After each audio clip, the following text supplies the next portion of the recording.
got some real life applications of trigonometry. Fantastic. We're here. So here we have, hopefully you've read it as you've been writing it out, the example of the entomologist studying mosquitoes. Now, this is a t, okay, and you will see this pop up. The variable will not always be x, okay? Sometimes they'll have t. What do we think t might stand for? It tells us time, okay, so it's appropriate. There are other things where you might have different variables. You might have d for distance or v for volume. It depends on the context, okay? So when we put it in our calculator, however, we always use x. All right, so whatever the variable is, we just put it in our calculator as x. Okay, so our first part here, there's going to be a number of parts to this, and we're basically just using our calculator. Okay, so we need to be competent at using our calculators. So if you can all pull them out, and the first thing we're going to do is sketch the function. All right, so we're just going to type this into graph mode y1. We need to make sure our calculator set on radians as well.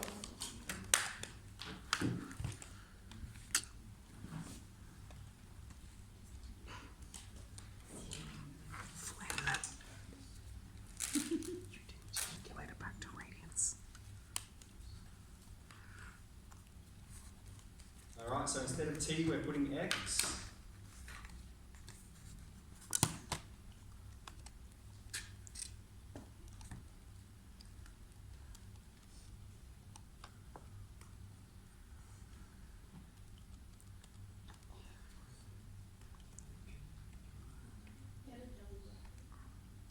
Too many brackets.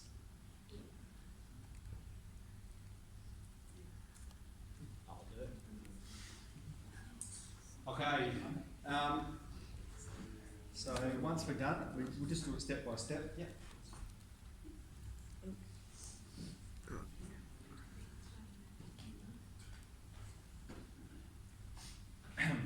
Henry? Yeah, I'm going to help everyone with their V window.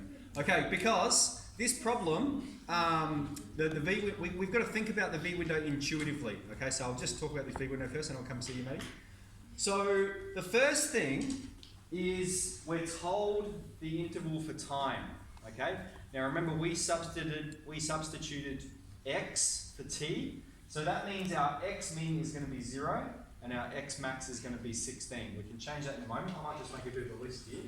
X min 0, x max 16. Now for y, alright, if we're thinking about population, it can't be negative, can it? We can't have a negative population. So let's set the y min as 0 as well. And then let's look at this function, okay? This function's written a little bit differently from what we might be familiar with. And I've done that on purpose, okay, just to get you used to thinking a bit differently. We're used to a sine b of x takes c plus d. Alright, but this time the d is written at the front. They've got d plus a sine b of x, and there's no c. And the reason you can do that is because 2 plus 3 is the same as 3 plus 2. Okay, the order's not going to matter in that circumstance. We're performing the same operation. So that means our principal axis is 7,000, and our amplitude is 2,000. Okay, so if we think about that, d is 7,000 and our amplitude is 2,000. What's the highest point going to be? 9,000. Yep. Okay, let's think about a sine wave. All right, this is the principal axis, and then the highest point is just the principal axis plus the amplitude. Okay, so that means our highest point is going to be 9,000. So just to make it nice and visible, let's just set our y max as 10,000. Okay, so we've got a V window. Let's punch that V window in. Okay.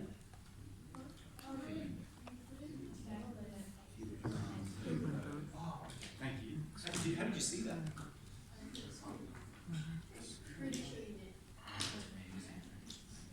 Wait, is that 16 for the max?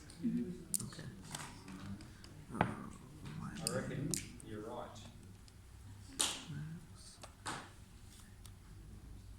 So we'll go 0 to 16 and 0 to 10,000. Okay, Okay, if it doesn't look like mine, it means your calculator's not in radians. So you need to set your calculator to radians. What happened if it was in degrees? And we're going to want to graph that in our book. So let's do that.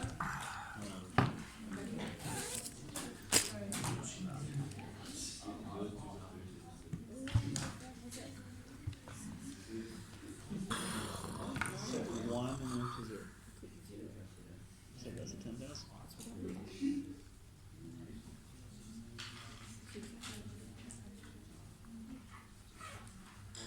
Check your equation.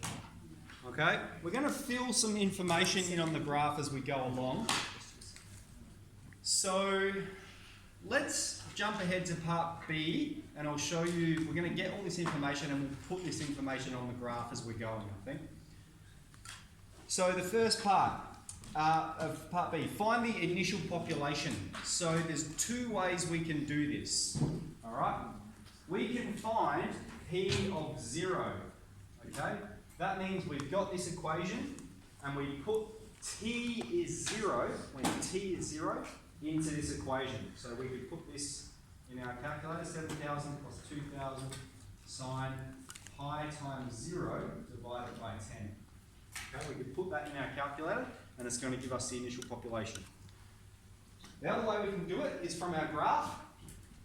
We're finding the initial population. That's when time is 0. So that's what when the x-axis is 0. That's our y-intercept. So I'm pressing G solve, F5, and then you'll see y-intercept corresponds with F4. So we press F4, and that's going to tell us the y-intercept, which is 7,000.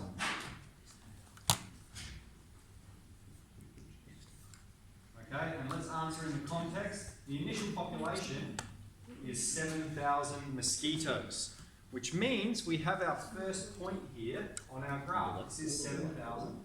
Which is 0. Let's label the axes. That's P of T. There's T.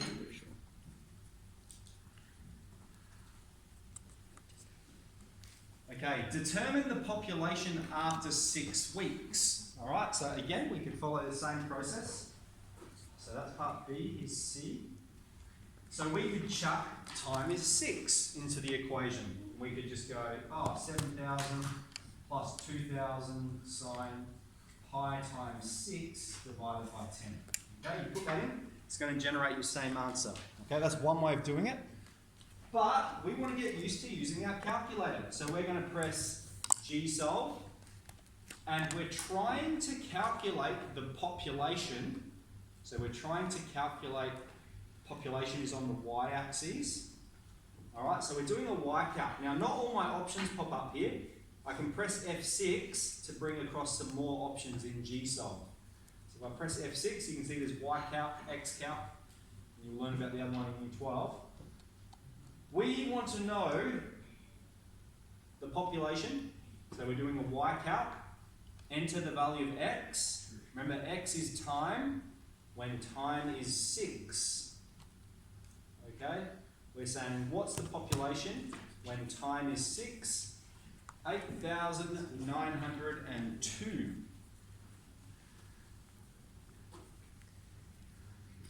And there's just a tenth of the mosquitoes.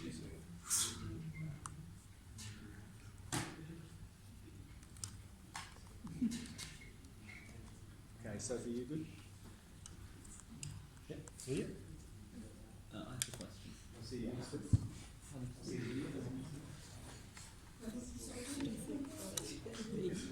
We already know this, okay, because we said the max is going to be the principal axis plus the amplitude. So we know it's going to be 9,000, but we're not too sure when it's going to occur. So we just press G solve, max, and it's going to bring up population 9,000 after 5 weeks.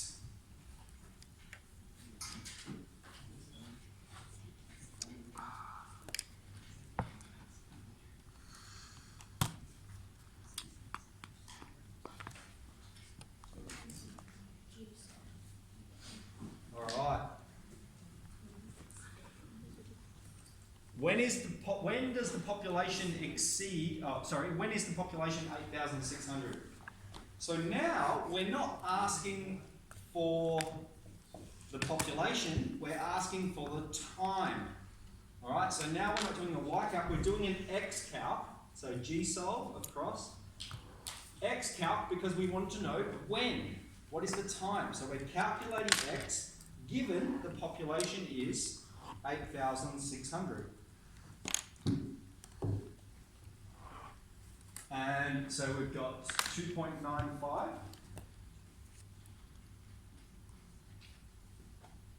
One. Is that it? Now we can see there's actually two answers to this question.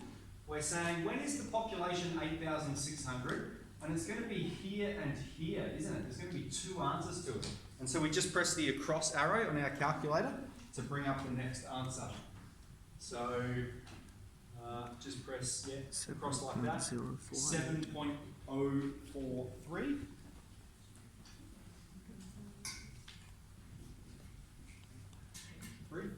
I got 8.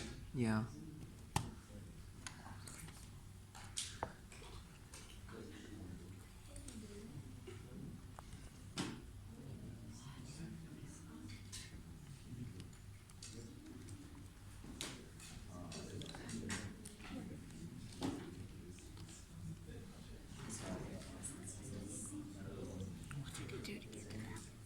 Just press the across arrow. That's literally it. Okay, we don't just want numbers, Brad. Let's make sure we're answering in the context of the problem. So we're putting in population is 8,600 mosquitoes when the time is 2.95 and 7.05 weeks. So we need that unit there. Now last one, when does the population exceed 8,000? So this is going to be an interval. And so again, we're asking for when. When. So we're doing an x calc because we've got time on the x-axis. So G solve, the across arrow, x calc, when the population exceeds 8,000. Okay, so I've got 1.6 recurring.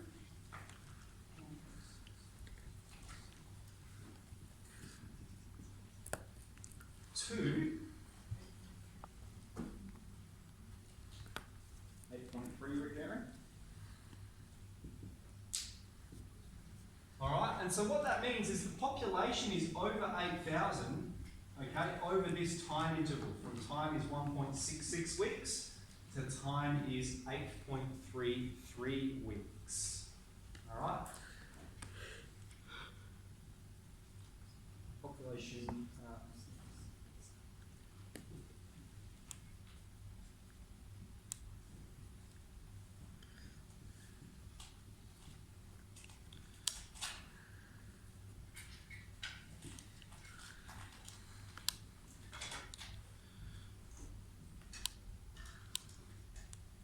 Okay, now just the mathematical way to write that would be like this.